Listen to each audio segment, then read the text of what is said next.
Hello दोस्तों, मेरा नाम आशु वर्मा है। मैं एमजीआर पाठशाला में पढ़ता हूँ। मैं कक्षा 10 का छात्र हूँ। मैं आज आपको फिजिक्स का पहला चैप्टर प्रकाश का आवर्तन एवं परावर्तन के बारे में विस्तार से समझाना चाहूँगा। चलिए शुरू करते हैं। फिजिक्स का पहला चैप्टर प्रकाश। प्रकाश वह ऊर्जा है जो हमारी आंखों में संवेदना उत्पन्न करती है, जिसके कारण हमें सभी वस्तुएं दिखाई देती हैं। प्रकाश कहलाती हैं। प्रकाश के स्रोत।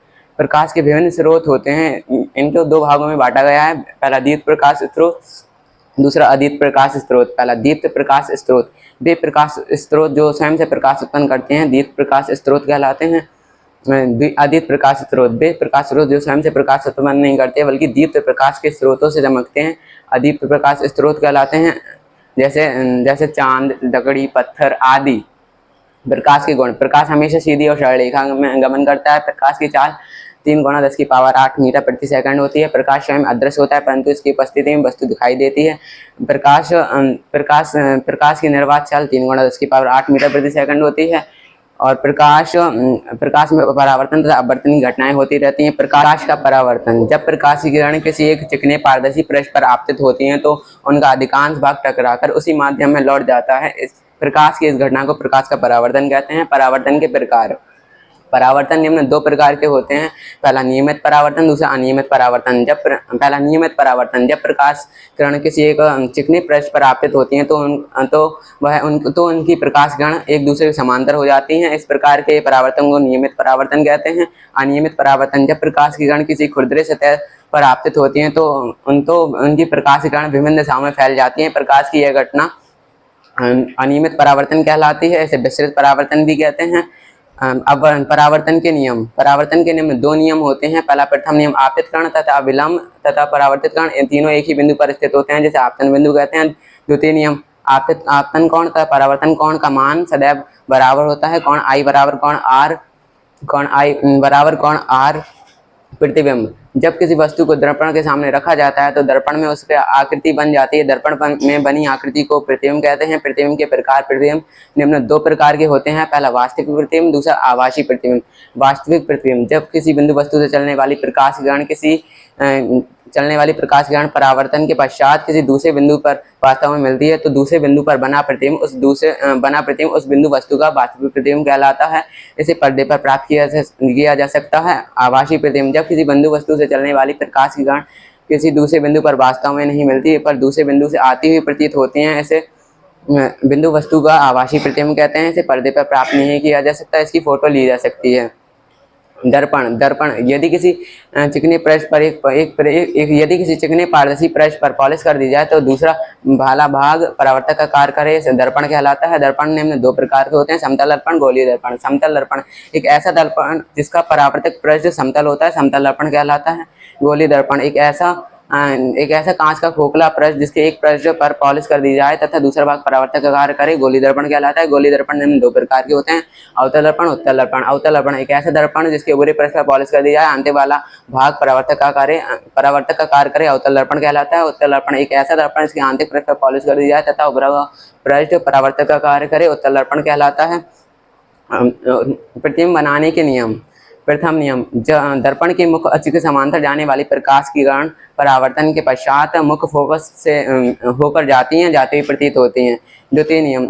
जब प्रकाश की किरण मुख्य फोकस से होकर जाती हैं या मुख्य फोकस की ओर आने वाली प्रकाश किरण परावर्तन के पश्चात मुखस के समांतर हो जाती है। तृतीय नियम। जब प्रकाश की किरण वक्रता केंद्र से होकर जाती हैं तो परावर्तन के पश्चात अपने उसी मार्ग में लौट जाती है। इसे प्रतिबिंब बनाने का तृतीय नियम कहते हैं। अब अवतल दर्पण द्वारा प्रतिबिंब का बनना। जब वस्तु अनंत पर स्थित हो इसका प्रतिबिंब वास्तविक उल्टा वस्तु से छोटा मुख्य फोकस पर प्राप्त होता है। जब वस्तु अनंत व वक्रता केंद्र पर स्थित हो इसका प्रतिबिंब वास्तविक उल्टा वस्तु से छोटा अनंत C व F के बीच प्राप्त होता है। जब वस्तु वक्रता केंद्र पर स्थित हो इसका प्रतिबिंब वास्तविक उल्टा वस्तु के बराबर वक्रता केंद्र के तल पर प्राप्त होता है। जब वस्तु वक्रता केंद्र तथा फोकस के बीच स्थित हो इसका प्रतिबिंब वास्तविक उल्टा वस्तु से बड़ा अनंत व वक्रता केंद्र के बीच प्राप्त होता है। जब वस्तु फोकस पर स्थित हो इसका प्रतिबिंब वास्तविक उल्टा वस्तु से बहुत बड़ा अनंत पर प्राप्त होता है। जब वस्तु P व F के बीच स्थित हो इसका प्रतिबिंब आभासी सीधा वस्तु से बहुत बड़ा पर्दे के पीछे प्राप्त होता है। उत्तल दर्पण द्वारा प्रतिबिंबों का बनना। जब वस्तु अनंत पर स्थित हो। इसका प्रतिबिंब आभासी सीधा वस्तु से छोटा मुख्य फोकस पर प्राप्त होता है। जब वस्तु अनंत व ध्रुव के बीच स्थित हो, इसका प्रतिबिंब आभासी सीधा वस्तु से छोटा p व f के बीच प्राप्त होता है। अवतल दर्पण के उपयोग। इसका उपयोग डॉक्टर आंख, नाक, कान, गला आदि का निरीक्षण करने के लिए किया जाता है। दूसरा, सौर भट्टियों में सूर्य के प्रकाश को केंद्रित करने के लिए किया जाता है। तीसरा, नाई की दुकान में दाढ़ी बनाने के लिए किया जाता है। इसका उपयोग टेबल लैंपों शेडो के रूप में भी किया जाता है। उत्तल दर्पण का उपयोग। पहला, इसका उपयोग गाड़ियों में लगे दर्पण के रूप में भी किया जाता है। इसका उपयोग गली बाजारों में लैंपों और शेडो के परावर्तक के रूप में भी किया जाता है। देखिए आवर्धन। दर्पण के मुख्य अक्ष के लंबवत नापी गई प्रतिबिंब की लंबाई तथा वस्तु की लंबाई के अनुपात को रेखीय आवर्धन कहते हैं। m बराबर माइनस b अपॉन u बराबर i upon o। m, u, v और f में संबंध। यदि किसी दर्पण की वस्तु की दूरी u और उसकी प्रतिबिंब की दूरी b और फोकस दूरी f के मध्य निम्न संबंध है। इसका व्यापक सूत्र 1/f बराबर 1/b प्लस 1/u होता है। तथा प्रकाश का अपवर्तन। जब प्रकाश की किरण किसी एक पारदर्शी माध्यम से दूसरे पारदर्शी माध्यम में जाती हैं तो वह अपने मार्ग से विचलित हो जाती हैं। इस प्रकाश की यह घटना प्रकाश का अपवर्तन कहलाती है। आवर्तन के नियम दो होते हैं। पहला, प्रथम नियम आपतित किरण तथा अपवर्तित किरण तथा विलंब तीनों एक ही बिंदु पर स्थित होते हैं, जैसे आपतन बिंदु कहते हैं। द्वितीय नियम किन्हीं दो माध्यम के लिए आपतन कोण की जगह तथा अपवर्तन कोण की जगह का अनुपात एक नियतांक होता है। इसे स्नेल का नियम भी कहते हैं। स्नेल का नियम भी कहते हैं। आवर्तन से संबंधित परिभाषाएं। आपतित किरण पहले माध्यम में चलने वाली प्रकाश किरण को आपतित किरण कहते हैं। अपवर्तित किरण दूसरे माध्यम में चलने वाली प्रकाश किरण को अपवर्तित किरण कहते हैं। प्रकाशिक केंद्र। जब प्रकाश की किरण मुख्य अक्ष पर स्थित जिस बिंदु से होकर जाती हैं तो परावर्तन के पश्चात बिना विचलित हुए सीधे निकल जाती हैं। इसे वक्रता केंद्र कहते हैं।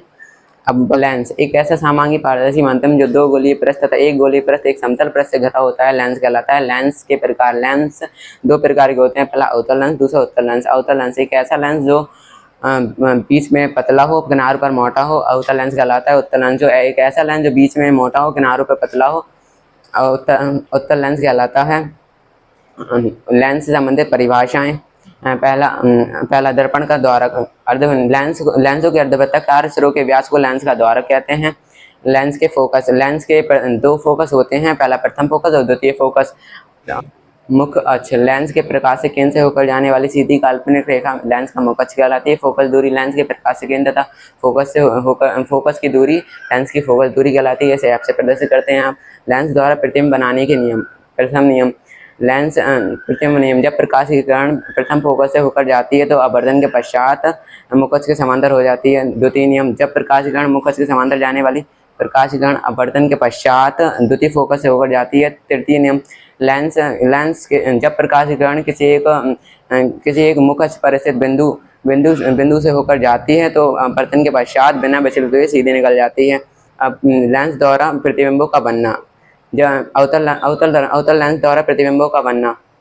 अवतल लेंस में दो कंडीशन होती हैं। उत्तल लेंस में 6 कंडीशन होती हैं। अवतल लेंस द्वारा प्रतिबिंबों का बनना। जब वस्तु अनंत पर स्थित हो। इसका प्रतिबिंब आभासी सीधा वस्तु से छोटा मुख्य फोकस पर प्राप्त होता है।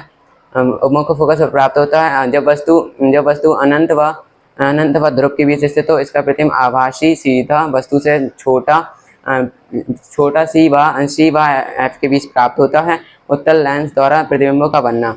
जब वस्तु अनंत पर स्थित हो, इसका प्रतिबिंब वास्तविक उल्टा वस्तु से छोटा मुख्य फोकस पर प्राप्त होता है। जब वस्तु अनंत व f1 के बीच स्थित हो, इसका प्रतिबिंब अवास्तविक उल्टा वस्तु से छोटा c व f के बीच प्राप्त होता है। जब वस्तु 2f1 पर स्थित हो, इसका प्रतिबिंब वास्तविक उल्टा वस्तु के बराबर 2f2 के तल पर प्राप्त होता है। जब वस्तु 2f1 व f1 के बीच स्थित हो, इसका प्रतिबिंब वास्तविक उल्टा वस्तु से बड़ा अनंत व 2f2 के बीच प्राप्त होता है। जब वस्तु f1 पर स्थित हो, इसका प्रतिबिंब वास्तविक उल्टा वस्तु से बहुत बड़ा अनंत पर प्राप्त होता है। जब वस्तु f1 व c के बीच स्थित हो, इसका प्रतिबिंब आभासी सीधा वस्तु से बहुत बड़ा और पर्दे के पीछे प्राप्त होता है। अब लेंस की क्षमता। लेंस के प्रकाश किरण को अभिसारित तथा अपसारित करने की क्षमता लेंस की क्षमता कहलाती है। इसे P से प्रदर्शित करते हैं। इसका मात्रक डायोप्टर होता है। P बराबर 100/f सेंटीमीटर। लेंसों के उपयोग। आउटर लेंस का उपयोग दरवाजों में स्पाई होल के रूप में किया जाता है। आउटर लेंस का उपयोग टॉर्च के रूप में भी किया जाता है। आउटर लेंस का उपयोग निकट दृष्टि दोष के लिए भी किया जाता है। उत्तर लेंस का उपयोग घड़ी के छोटे पुर्जे देखने के लिए किया जाता है। उत्तर लेंस का उपयोग डॉक्टर आँख, नाक, कान, गला आदि का निरीक्षण करने के लिए किया जाता है। उत्तर लेंस का उपयोग सूक्ष्मदर्शी, दूरदर्शी आदि फोटोग्राफिक कैमरे के रूप में भी किया जाता है। Complete chapter.